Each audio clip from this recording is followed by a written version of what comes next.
제목이죠. 예수님의 제자로 살아내는 교회라는 제목으로 은혜의 말씀 나눕니다. 오늘은 대림절기면서도 또 새로운 해견도를 시작하면서 주님이 조양원교회 주신 비전을 선포하고 나누는 시간입니다. 참 우리가 시간이라는 선물이 얼마나 귀한지 다시 한번 늘 이렇게 마감하고 또 새로운 시작할 때마다 깨닫게 됩니다.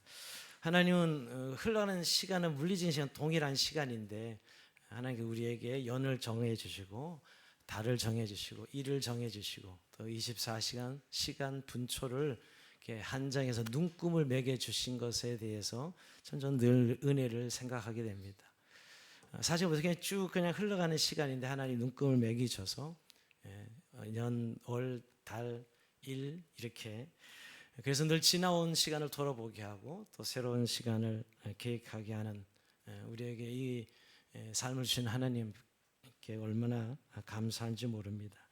특별히 새로운 해견들을 마감하고 또 새로 시작하면서 하나님께서 우리 교회 매년마다 이렇게 그 비전을 주시고 그 비전을 위해서 달려갈 수 있도록 인도해 주시는 일을 생각하면 더 감사할 뿐입니다.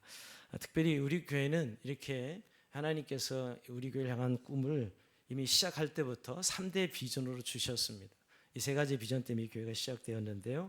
그리고 잘한 평신도 제자훈련이라는 주제로 평신도를 깨워서 세상을 변화시키는 하나님 나라 일꾼을 세우라는 그런 비전, 그리고 불호권 지역에 소외된 불호권 지역에 복음을 전하라는 세계 선교의 지역 속에 소외된 불호권을 선교하는 이 비전으로 그렇게 또 시작 꿈을 주셨고, 또 민족 분단의 아픔 속에 있는 이 조국을 위하여서 통일을 준비하는 교회로 세워지도록 이렇게 우리에게 꿈을 주셨습니다. 어떻게 보면 32년 동안 이 꿈의 주제를 가지고 주양간 달려왔고 또 그 일을 이루어 오셨습니다. 근데 2015년 25주년이 될 때 하나님께서 이 3대 비전 속에 7가지 목표를 주셨어요. 7대 비전이죠. 7대 목표라고 이렇게 붙였는데요.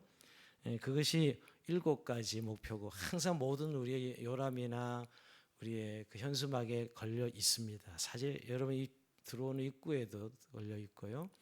어떻게 보면 매년마다 이 목표 안에 달려가는 교회다. 3대 비전 안에서 7가지 목표를 향해서 첫 번째는 예배 우선순위가 살아있는 교회, 그렇죠? 예배가 중심이 되는 그런 교회죠. 두 번째는 구도자를 신자 만드는 교회입니다.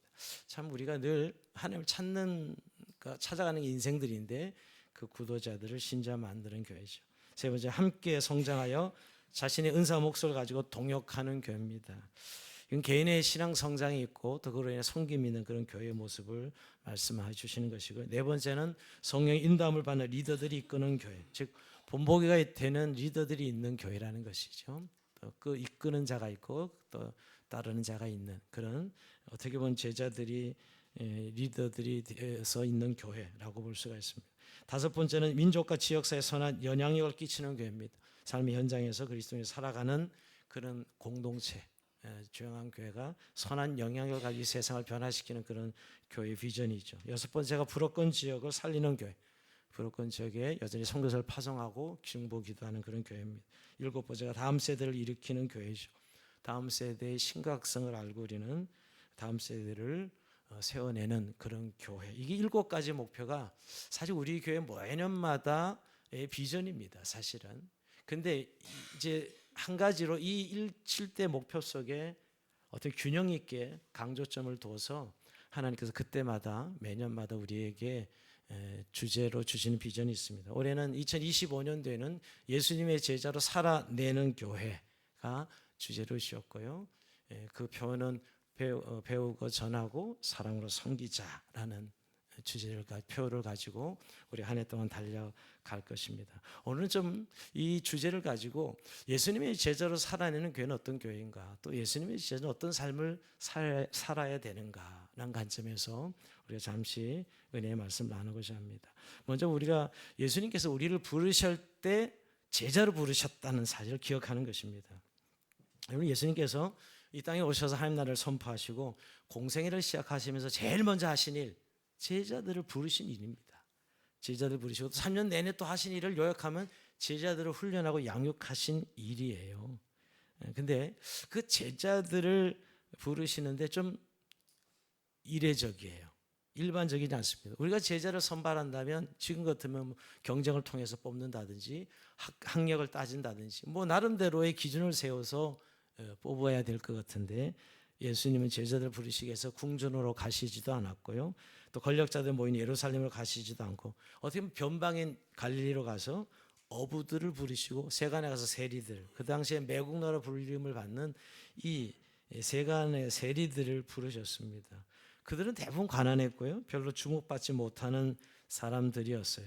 아주 평범한 사람들을 부르셨습니다. 이것이 좀 저는 이례적이죠, 사실은. 예수님이 제자들을 부르시는 그런 장면을 보면서요. 또 부르시는 그 예수님의 모습도 또 일반적이지 않습니다. 그냥 나를 따라오너라, 이렇게 그 제자들 향해 나를 따라오라, 이렇게 오늘 초청하시죠. 마태복음 4장 19절 한번 올려줘 보실래요? 말씀에 나를 따라오라, 내가 너를 사람을 낚는 어부가 되게 하리라, 나를 따라오라, 이렇게 아주 강권적으로 초청하셨습니다. 어떻게 보면 왜 이런 식으로 우리가 반응할 수 있는 그런 초청인데, 이 나를 따라오라는 이 부르심의 제자들은 즉각적으로 그물을 버려두고 자기의 생업을 포기하고 가족을 내려놓고 예수님을 따릅니다. 조금도 지체하지 않았어요. 우리가 성경의 사본서를 베드로도 그렇고 안드레, 야고보, 요한에 다 부르심의 장면이 나오거든요. 그때 보면 우리가 왜요? 이렇게 붙일 수 있는데, 그들은 즉각 자기의 직업적인 그물을 버려두고 예수님을 따라갑니다. 부르심에 응답하시는 것이죠. 자, 근데 결국 이 초청은 단순히 나를 따라오라는 이 의심은 어떤 규율이나 종교적 의무를 따르라고 명령하신 것은 아닙니다. 사실 예수님이 나를 따라오라 했을 때는 예수님 자신과 동행하며 자신의 가르침과 자신의 삶의 본을 따르라는 의미였고요. 더 크게 넓게는 의미는 정말 인간적인 그런 단순한 초대가 아니라 하나님의 구성 역사에 동참하도록 하는 그런 신적 부르심이지요. 신적 부르심입니다. 그래서 그들은 다 하나님 나라의 주역들이 되었고 구원받은 하나님의 백성들이 다 되었습니다. 근데 여러분, 오늘날도 이 부르심은 동일합니다. 우리가 2000년에 예수님 육체로 우리를 따라오라 이렇게 부르시진 않으셨지만, 여러분, 결과적으로는 성령께서 우리를 개인적으로 찾아오셔서 우리의 문을 두드리셔서 예수를 구주로, 예수님을 나의 주님으로 믿고 영접하도록 하셨거든요. 초청하셨고 우리가 그에 응답해서 믿어서 우리가 예수님을 나의 구주로 영접하지 않았습니까? 자, 이런 구원받은 사람들을 오늘 성경은 제자라고 이야기한다는 것이에요. 그래서 우리는 예수를 믿는 사람들은 제자로 부르심을 받은 사람들이죠. 자, 오늘 여기서 우리가 좀 해결하고 넘어갈 것은, 제자 그러면 좀 신앙이 좋은 사람만을 제자로 그러고, 그냥 일반 성도, 뭐 하나님 백성 이런 건 예수 믿으면 다 부르는 호칭이고, 제자는 좀 특별한 사람들만이 좀 부르는 호칭이 아닌가라고 생각할지 모르지만, 오늘 성경으로 돌아가면 예수님 모두가 제자로 부르셨다는 사실입니다. 예수 믿는다는 의미는 그런 제자로 부르신 것이죠. 물론 믿음이 연약하고 영적 수준 차이는 있을 수 있지만, 우리가 예수를 믿었다는 것은 모두가 제자로 부름을 받았다는 거예요. 너무 제자에 대한 특권의식을 심어주기 위해서 사람들은 제자와 무리를 너무 이렇게 이유 쫙 나눠놔서 믿음이 연약한 자는 제자가 아니다, 이런 식의까지. 물론 우리가 평생 제자기를 간다는 의미를 생각할 때 제자로 다 부름 받았다는 것이죠. 모든 사람들이, 예수 믿는 사람들이 제자로 부름 받았습니다. 그러니까 우리가 예수를 믿는다는 의미는 결국 내가 하나님께서 나를 제자로 부르셨다라는 사실을 우리가 믿고 나가야 되는 것이죠. 자, 그렇다면 왜 12제자를 부르셨어요? 그것은 한마디로 얘기하면 하나님 나라를 세우기 위해서 예수님께서 12제자를 부르셨습니다. 즉 12제자를 통해 하나님 나라를 선포하고 확장하는 사역에 그들을 참여시키셨습니다. 그리고 그가 부활하시고 이제 죽으시고 부활하시고 승천하신 다음엔 사실 자신의 모든 사역을 다 제자들에게 위임하는, 이어받아서 복음 전도를 통해 하나님 나라를 완성하라는 사명을 교회 성도들에게 주셨죠. 그래서 2000년 동안 저 여러분까지 지금 여기까지 온 것이에요. 주님의 제자의 부르심은 바로 저와 여러분들 또한 부르심으로 오늘 여기까지 왔다는 사실을 우리가 기억해야 된다는 것입니다. 그래서 예수님은 제자들에게 권능을 주시고 복음을 선포하도록 훈련시키셨어요. 그래서 이를 통해서 더 많은 사람이 하나님 나라를 듣고 경험할 수 있도록. 그래서 사실은 예수님의 이 하나님 나라의 완성이라는 이 전략의 완성은 결국 제자 삼는 전략이었어요. 제자가 또 제자 삼고 제자가 또 제자가 삼고. 우리가 생각하기에는 무더기로 뭔가 일순간에 찍어내는 그런 부르심이 아니라 제자가 또 다른 제자를 만들어내는 구조로 하나님 나라를 완성하라고 말씀하고 있는 것이죠. 그래서 여러분, 우리 사도행전을 딱 피면 12제자들이 예수님보다 더 능력 있게 사역하는 걸 보게 됩니다. 여러분, 성경이 임하고 베드로가 설교할 때 3천명, 5천명 회개가 돌아온 역사가 일어납니다. 오히려 예수님 당시보다 어마어마한 더 큰 역사가 일어나고 있는 것이지요. 그래서 그것이 교회의 시작이 된 것입니다. 즉 예수님의 가르침과 사역을 기반으로 하나님 나라를 구체 세우는 사역들을 제자들이 감당하게 한 것입니다. 결국 오늘 그래서 예수님은 제자들을 통해서 구원받은 사람들이 어떻게 하나님에서 동참할 수 있는지를 보여줬어요. 그러니까 우리가 2000년 전에 예수님의 제자 사역의 모델을 오늘날 우리에게도 그대로 적용된다는 관점에서 우리가 살펴봐야 된다는 것이죠. 여러분, 2000년 전에 예수님이 제자들을 부르시고 3년 동안 동고동락합니다. 합숙하시면서 그들에게 모든 하나님 나라를 가르치시고 삶을, 자신의 성품을 그렇게 다 가르치셨죠. 단순히 지식으로 전달하는 것이 아니라 삶 속에서 예수님과 동행하는 삶을 말씀하셨어요. 예수님과 어떻게 연합하는 삶을 말씀하셨고요. 더 나아가서 이제 그 받은 복음을 세상의 사람들에게 전하기 위해서, 즉 복음을 대행하는, 즉 복음을 전하는 대행자들로서 제자들을 양육하신 예수님입니다. 우리가 이런 2000년 전에 성경에서 말하는 예수님의 제자를 부르신 사건을 오늘 우리들이 그대로 모델로 부름받았다는 사실을 인식하는 건 너무나 중요해요. 물론 오늘은 육체의 예수님이 아니라 성령님이 또 우리 공동체를 통해서 이 제자 사역을, 또 제자 훈련을, 또 제자의 모습들을 우리가 이끌어 오셨지요. 자, 그렇다면 여러분, 오늘 좀 더 구체적으로 누가 예수님의 제자인가 하는 것이죠. 누가 예수님의 제자인가? 한 세 가지로 전 요약해 봤습니다. 첫 번째는 예수님을 따르는 사람입니다. 여러분, 예수님을 따른다는 말, 우리가 쉬운 말처럼 우리가 할 수 있지만 우리가 요즘 누구를 따른다는 거 쉽지 않죠. 누구를 따르려면 자기를 포기해야 누구를 따를 수 있는 것이에요. 근데 예수님의 제자는 예수님을 따르는 사람입니다. 그래서 예수님 첫 마디로 따라오라 그랬죠. 따라오라 그랬습니다. 근데 요즘은 제자보다는 팬들이 많은 것 같아요. 우리가 한 몇 년 전에 이 카일 아이돌만한 사람이 팬인가 제자인가 이런 책을 내는데 참 공감이 가는 책이었어요. 여러분, 팬들이 누군가 열광을 하죠. 막 좋아하고 인기를 따라갑니다. 그러나 그의 삶을 따라하지는 않습니다. 손흥민 선수가 축구 선수라서 뭐 모든 국민의 영웅이지만 우리가 손흥민 선수처럼 축구를 하지는 않죠. 따라하지는 않습니다. 사실은 그의 인기를 그에게 열광하는 것뿐이지요, 여러분. 직접 참여하지는 않는다는 것이. 뭐 연예인들을 우리가 뭐 좋아는 해도 그의 삶을 따라하는 건 아니죠, 여러분. 그러나 여러분, 오늘 따른다는 말은 그의 삶과 그의 인격을 따라가는 걸 의미합니다. 좀 더 우리가 교리적으로 이야기하면 결국 우리가 예수님을 따른다 했을 때 예수님이 내 삶의 주인이시다라는 사실을 인정하는 것이죠. 더 이상 내 삶의 주권이 내게 있지 않고 주님께 두는 사람들, 그래서 그를 신뢰하고 순종하며 따라가는 것입니다. 즉 성경적으로 말하는 그분과 함께 걸으며 동행하는 삶이죠. 그래서 예수님은 요한복음에 보면 당신의 제자들 이렇게 표현했습니다. 요한복음 15장 5절입니다. 나는 포도나무요 너희는 가지라. 이런 포도나무 가지 관계 딱 붙어있는 관계죠. 이 연합된 관계가 주님의 스승이요 우리 제자다라고 말씀하고 있습니다. 예수님을 따르는 사람. 우리 정말 예수님을 따르는 제자입니까? 두 번째는 배우는 사람입니다. 제자의 어원의 성경에서 제자는 문자적으로 학생 또는 배우는 사람을 뜻하죠. 제자는 스승인 예수님으로부터 가르침을 받고 그 가르침을 자신의 삶 속에서 실천해 살아가는 사람들입니다. 지식뿐만 아니라 삶을 배우는 것이지요. 즉 예수님의 삶의 방식, 그의 성품, 그의 사명, 그것을 온전히 삶으로 받아들이는, 즉 배우는 자입니다. 예수님은 그렇게 명령까지 하셨어요. 마태복음 11장 28절 이하에 보면 수고하고 무거운 짐진 자들 다 내게로 오라. 내가 너를 쉬게 하리라. 나는 마음이 온유하고 겸손한 나의 멍에를 메고 내게 배우라. 내게 배우라. 그러면 너희 마음이 쉼을 얻으니.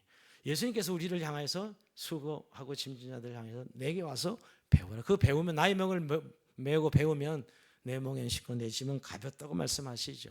사실 십자가가 이 예수님 멍에인데 가볍지 않은데 오늘 저도 내게 와서 배우면 그게 멍에는 쉽고 내 짐은 가볍다고 말씀하고 있는 것이죠. 즉 겸손한 자세로 그리스도의 길을 배우는 제자들의 삶은 하나님께서 주시는 은혜와 능력을 충분히 걸어갈 수 있게 하신다는 확신을 우리에게 말씀하고 있는 것이지요.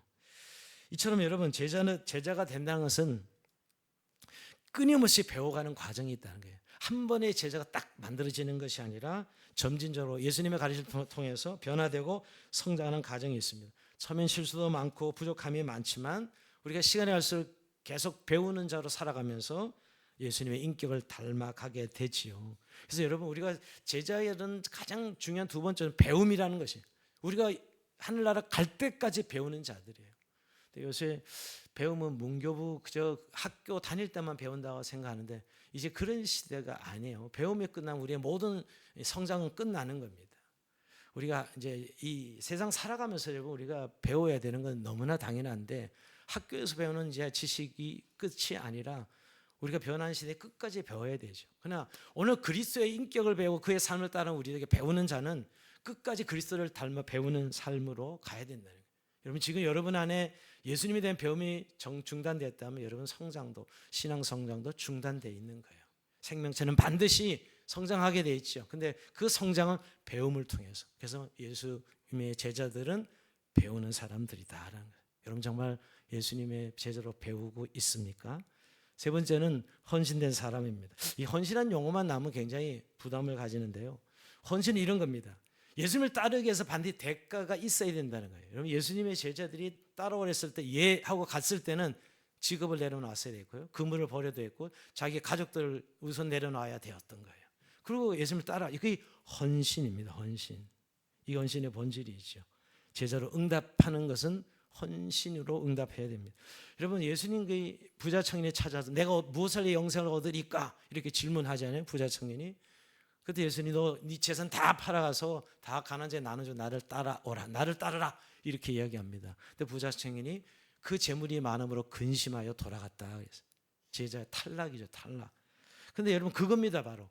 뭐 예수님이 뭐 재물이 많은 게 뭐 그냥 질투가 나서 그랬겠어요? 그 재물이 있는 이상은 예수님을 따를 수 없다는 걸 너무나 잘 아셨기 때문에 그 재물을 다 가난한 자에게 나눠주고 나를 따라오라. 이게 바로 헌신이죠.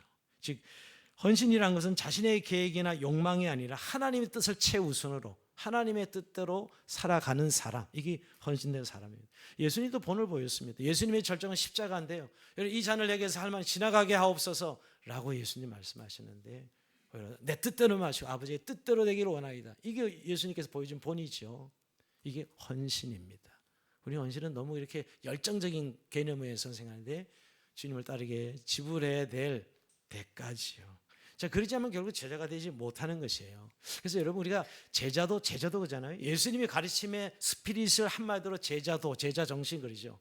옛날에 누가 도를 아십니까? 그런데 헛소리 하더라고요. 도를 아십니까? 차에서 타면 자꾸 나를 붙들고 도를 아십니까? 내가 예수님의 제자도는 안다고 그러니까 실실 웃고 말을 못하고 도망갔던 그 기억이 나는데요. 여러분 제자도의 핵심은 뭐냐? 오늘 읽은 본문이에요. 그래서 오늘 요절을 오늘 본문에서 마태복음 16장 24절 선택했는데 같이 한번 읽어봅니다. 시작. 이에 예수께서 제자들에게 이르시되 누구든지 나를 따라오려거든 자기를 부인하고 자기 십자가를 지고 나를 따를 것이니라. 아멘. 여러분 우리가 제자의 길을 간다는 것은 반드시 두 가지 요소, 자기를 부인하는 것, 자기 십자가를 지는 것입니다. 이거 없이는 주님을 따라갈 수가 없어요. 우리가 아무리 말로 따라간다고 이야기해도 자기 부인과 자기 십자가를 지지 않고는 예수님의 제자의 길을 갈 수 없습니다. 우리가 자기 부인은 내 욕망, 내 계획에 우선순위를 내려놓고 하나님 뜻을 따르는 것이지요. 나를 무과체격이라 이런 의미가 아닙니다. 우리의 본성은 있잖아요. 항상 내 계획, 내 생각대로 가고자 하는. 결국 내가 하나님 자리에 앉아 있는 것이거든요, 여러분. 인생의 관점에서 보면 그걸 내려놓는 것. 그게 자기를 부인하고라고 해요. 그 다음에 자기 십자가는 아까도 말씀대로 예수님을 따르는데 꼭 지불해야 될 대가가 있죠.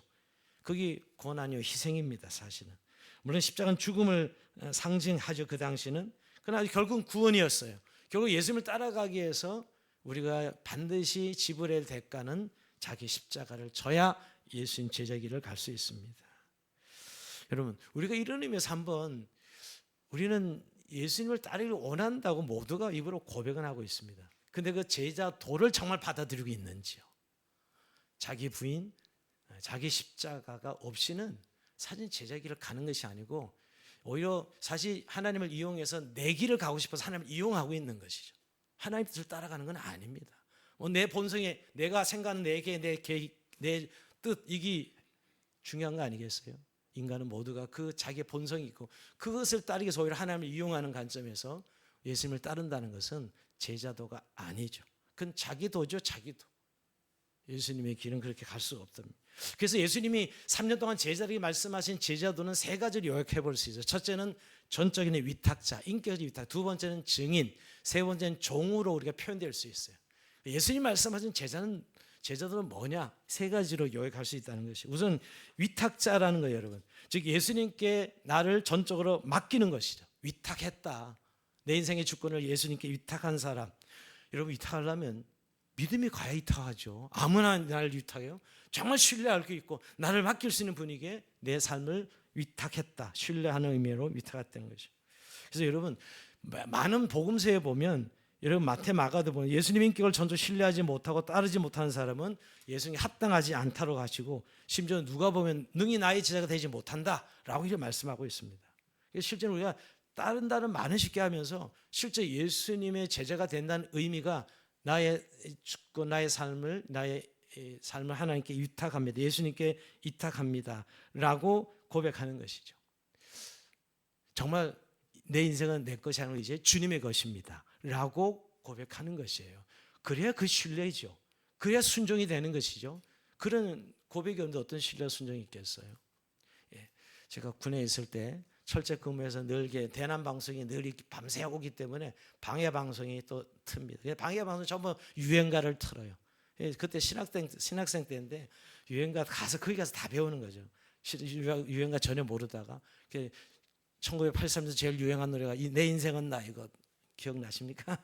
내 인생은 나, 이거 계속 그 반복적으로 나오는데 외우게 돼. 내 인생은 나, 이거 완전히 세뇌시키는 거는데 제가 그때마다 내 인생은 주님의 것, 내 인생은 주님의 것 이렇게 밤새 근무 쓰면서 그걸 거부한 적이 있는 것 같아요. 그 노래 가사가 하도 가사가 음료를 타고 오니까 얼마나 매력적으로 들어와요. 여러분, 내 인생은 나일 것 같죠? 그건 정말 사기치는 거예요. 속는 겁니다. 여러분, 인생은 자기가 자기 인생을 결정할 수 있는 그런 능력도 없고 사실 권한도 없습니다. 자기가 자기 스스로 자기 인생을 만드는 거예요? 아니잖아요. 내 인생은 나의 것이 아니라 주님의 것입니다. 이게 오늘 그 주님의 것을 인정하고 위탁하는 것이죠. 그래서 주님을 이렇게 위탁하면 생기는 일들, 제일 먼저 여러분 싸움입니다. 예수 믿고 구원받으면 내가 예수를 믿으면 가정에서 먼저 불화가 생겨요. 그런 과정을, 그 대가를 제가 받아들이고 인정해야 되는 거죠. 그죠? 여러분, 집안 식구의 불화가 피할 수가 없습니다. 물론 정상적인 가정생활을 포기하는 그런 의미가 아니라 예수님을 따르는데 가족들이 반대하잖아요, 여러분. 당연히 그런 걸림돌이 있지요. 그리고 내가 생각했던 꿈이나 내가 생각했던 욕망이나 이런 것들 내려놓아야 되잖아요. 왜? 내 인생을 주님께 위탁했는데 당연히 내려놓아야 되는 것이죠. 여러분, 사도 바울 같은 사람은 결국은 이 자신을 위탁할 때 생명까지도 주님께 드리겠다 이렇게 고백합니다. 여러분, 세상에서 그런 의미에서 우리의 안전도 신앙생활의 우선순위가 될 수는 없습니다.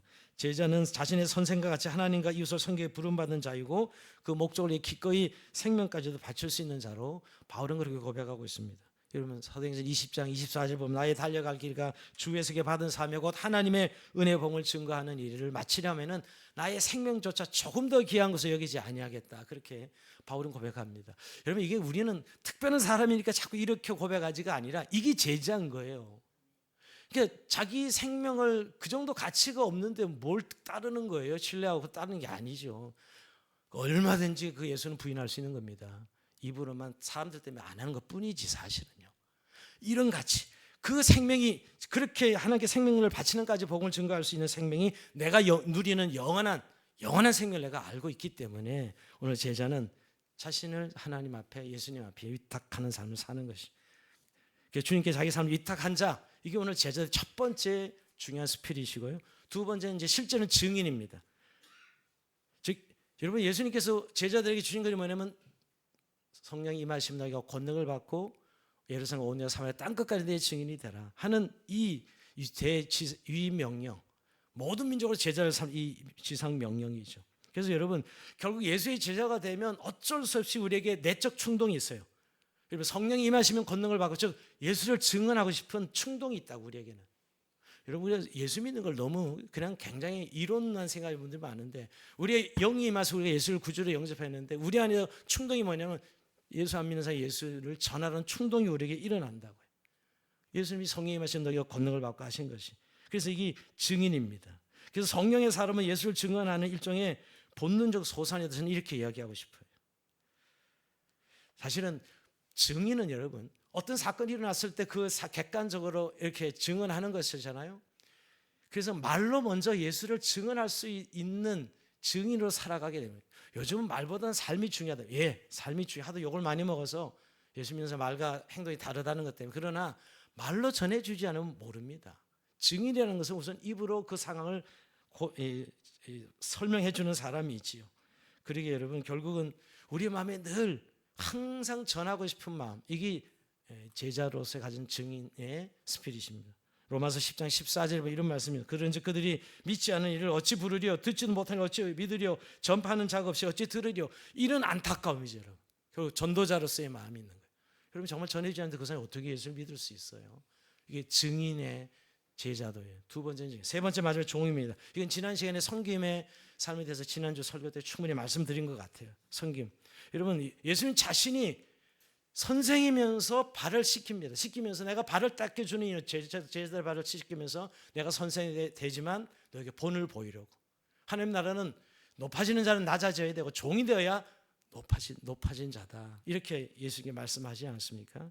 그러니까 제자도는 예수님이 섬기는 자였기에 너희도 당연히 섬기는 자로 살아가는 것이 바로 종된 삶이다라고 말씀하고 있는 것이죠. 예, 여러분이 제자도의 종이라는 이 부분에 있어서 결국 그리스도를 닮아가고 그 인격을 닮아간다는 것은 종으로서의 삶을 말씀하고 있는 것이죠. 그러면서 위탁자, 증인, 종 이 요소가 결국 제자도의 가장 예수의 핵심 요소다라고 우리가 생각해 볼 수 있습니다. 여러분 이를 위해서 늘 이 예수님이 따르는 제자들은 훈련을 합니다. 제자 훈련이죠. 그러니까 좋은 제자가 되게 해요. 좋은 제자는 하루아침에 만들어지는 것이 아니기 때문이지요.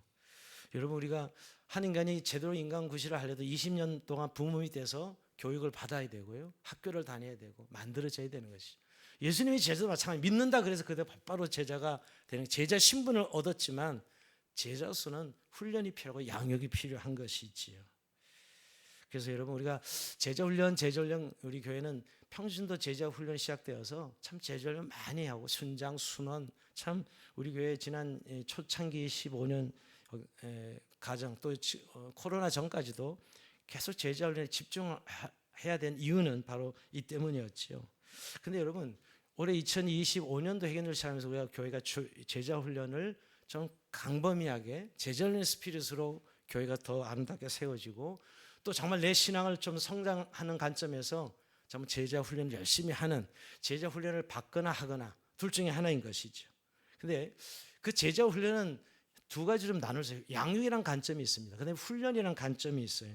양육은 믿음의 기초를 세우고 영적으로 성숙하도록 돕는 과정이죠. 새로운 신자가 오면 어린 신자들이 오면 반드시 양육이 필요합니다.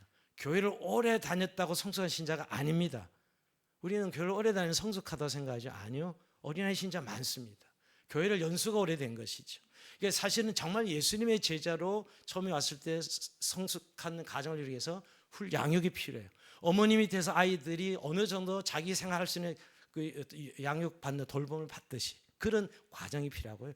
이제 근데 그 어린아이 벗어나면 이제 다른 사람을 인도할 수 있도록 훈련하는 게 제자 훈련이에요, 사실. 그 양육과 제자 훈련이라고 표현하고 이 두 가지로 나눠볼 수 있는 것이죠. 그래서 여러분 결국 이제 다른 사람에게 복음을 전하고 어렵고 힘든 사람 만나 위로도 할 수 있고 그를 케어도 할 수 있고 이렇게 하려면 훈련을 해야 되는 겁니다. 양육은 되는데 훈련이 안 되는 분들 많습니다. 의외로 자기 믿음은 지키는데 다른 사람 어떻게 인도하지? 어떻게 도와주지? 못하는 사람은 많습니다. 이게 훈련을 통해서 반드시 이루어져야 될 내용입니다. 그래서 여러분 올해 2025년도 우리 목자들이 먼저 10분이 제자 훈련을 할 것입니다. 한 달에 2번씩은 목장 모임이 제자 훈련으로 전환될 것이. 정말 우리가 교제를 가지고 정말 어떻게 이웃을 사랑하고 어떻게 세상 속에 선한 영향력을 끼칠 수 있는 삶을 살 수 있을까 우리가 훈련하는 것이죠.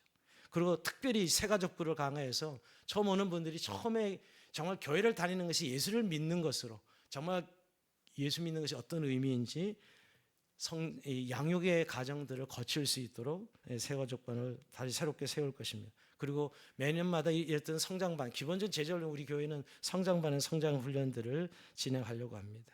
근데 여러분, 제자훈련에는 결국은 이 양육과 훈련의 가장 요소는 나타나는 요소는 전도입니다. 양육과 훈련이 되어지면 전도는 따라가게 되는데 이상하게 우리는 너무 제자훈련을 학구적인 관점에 했던 것 같습니다. 이론적인 것이죠. 성경을 좀 이론적으로 결국 삶의 실제가 되면 자녀의 삶의 영향력 속에 전도는 따라오게 돼 있는 부분이라고 생각합니다. 사실은 양육과 전도가 균형 있게 이루어지는 것이죠. 여러분, 우리가 목장교회에서 교제가 중요합니다. 서로를 이해하고 나누고 이 힘든 세상 살아가면서 위로하고 격려하고, 그러나 그 중심은 결국 이 영적인 성장과 성숙이 있어야 됩니다. 즉 이끄는 자가 있고 따르는 자가 있고, 그래서 제자의 관점에서 훈련과 양육이 이루어지는 목장교회가 되기를 소원합니다.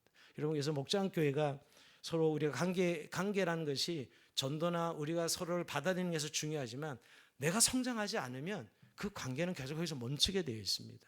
그래서 여러분, 우리가 목장교회를 양육 구조로 또 훈련 구조로 우리가 이해하고 좀 더 아름답게 세워가는 그런 시간들이 되었으면 좋겠습니다. 자, 말씀을 마무리하면서 여러분 정리하면서 우리가 그런 의미에서 제자훈련은 예수님의 지상명령을 실천하는 가장 구체적인 방법입니다. 여러분, 제자훈련은 그래서 선택이 아닙니다. 필수입니다. 예수님의 제자로서 평생 우리가 예수님을 배워간다는 관점에서 제자훈련은 이루어져야 되고 우리가 순종해야 되는 것이죠. 정말 예수님께 받은 사랑을 다른 이에게 흘려보내고 하나님을 확장하는 도구로 사용되도록 훈련받는 것이 우리의 특권이에요. 의무로 막 생각하고 힘들게 교회 오니까 안 그래도 힘든데 무슨 훈련이니 양육이니 이런 표현을 쓰는 것에 대해서 힘들어하는 분들이 있죠. 그러나 여러분, 그게 우리의 삶을 더 확장시켜 나갈 수 있는, 우리가 권세 있게 능력 있게 세상을 이길 수 있는 자들로 세워지는 시간이라는 것이에요. 우리가 올해 2025년도에는 우리 지난 섬김의 삶을 통해서도 그 섬김을 해야 되는 이유가 성도를 온전하게 하고 그리고 봉사일을 하게 하고 교회를 세우게 하시는데 바로 그 내용은 제자의 삶이 섬김의 삶이고 그 예수님의 제자 살아내는 것이 하나님 나라와 교회를 세워가는 것이라는 사실을 다시 우리가 기억하고 나가면 좋겠습니다. 예수님 오늘도 우리에게 누구든지 나를 따라오려거든 그랬지, 특별한 사람들만이, 교육자들만이, 신앙이 좋은 사람들만이 나를 따라오거든 자기를 부인하고 자기 십자가를 지고 나를 쫓을 것이라고 말씀하신 게 아닙니다. 누구든지 모든 everybody, 모든 사람들이 나를 따르거든 자기를 부인하고 자기 십자가를 지고 나를 따를 것이라고 말씀하셨습니다. 여러분, 신학자 보네포 아시죠? 우리가 마지막 찬송가 매일 예배 끝에 부르는 찬송가가 이 보네포가 작사한 겁니다. 보네포가 감옥에 가면서 순교한 사람을 우리가 잘 알고 있죠. 나치에 저항한 사람. 그때 모든 독일의 교회들은 사실은 나치에 저항하지 않고 순종했거든요. 그러나 오늘 보네포는 저항했어요. 근데 그가 나를 따르는 책에서 제자의 길을 강조하는데요. 그는 값싼 은혜, 값비싼 은혜를 얘기합니다. 값싼 은혜는 해결 없는 용서, 변함없는 축복을 의미하죠. 즉 예수님의 희생을 값싸게 여기며 자신의 삶에 아무런 변화를 추구하지 않는 신앙을 말합니다. 그러나 값비싼 은혜는 예수 그리스도의 희생을 깊이 깨닫고 그에 합당한 삶의 변화를 추구하는 신앙입니다. 여러분, 우리가 거저 은혜로 받았지만 그 내용은 어마어마한 예수님의 죽음을 대가로 우리가 구원받은 것이에요. 값비싼 은혜죠. 그렇다면 여러분, 그거는 우리에게 그 참된 생명으로 생명을 주셨기 때문에 우리는 값싼 은혜를 여길 수 없다는 것입니다. 여러분, 이게 바로 제자의 길을 걸어가야 되는 이유지요. 우리 주님께서 또 우리에게 명하신 길이고요. 여러분, 2025년도 우리의 삶의 어려움과 힘든 것만을 보면서 이걸 어떻게 막 우리의 삶이 지금 주제잖아요. 그러나 여러분, 거기에 정말 내가 예수님의 제자로 능히 오히려 세상을 기준으로 살기에 우리가 늘 종로로 타고 있는 것이고요. 주님이 우리를 제자로 부르셨기에 제자로서의 삶을 세우면 그 세상은 너무나 우리에게 넉넉히 이겨 나갈 수 있는, 그것을 밟고 나갈 수 있는 그런 힘을 우리에게 주실 것입니다. 그리고 교회가 정말 제자로 세울 때 진정한 영적 리바이벌 부흥이 일어나는 것입니다. 우리의 심령에 그런 25년도의 영적인 부흥을 제자로 살아내는 저 여러분 삶이 되길 주의 이름으로 축원드립니다. 자, 우리 찬송하면서 주님 앞에 기도의 시간 잠시 나가게